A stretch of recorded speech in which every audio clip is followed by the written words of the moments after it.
Welcome to Penrose Learning, where we make understanding easy. You start by verifying essentials. Power on the Directv receiver and ensure coax is tight at both ends. You should also inspect the dish visually. Aiming must be unobstructed, so clear branches or debris. Once done, note the azimuth and elevation in the receiver menu or installer guide because these numbers guide alignment. Use a wrench to snug bolts but don't fully tighten yet. You'll fine-tune alignment. Make sure weather is clear and you have a stable ladder and a signal meter or smartphone app ready. Now you perform the delicate alignment. Loosen the dish bolts a bit so it can move. Make small, controlled turns because tiny changes impact signal. Start with azimuth. Rotate left or right while watching the receiver's signal screen or your meter until strength rises.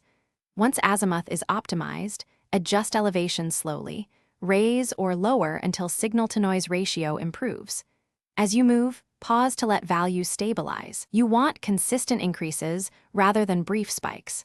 Tighten bolts gradually after peak read. Finish by tightening the mount bolts securely and then recheck the signal because tightening can shift alignment slightly. Adjust if needed. Reboot the receiver and scan several channels to confirm stable lock and correct polarity.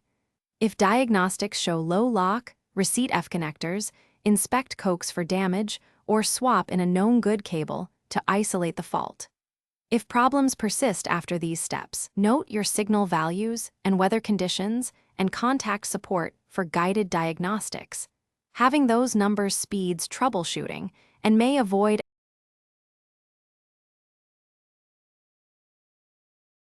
Thanks for watching. If this was helpful, leave a like and consider subscribing. See you next time.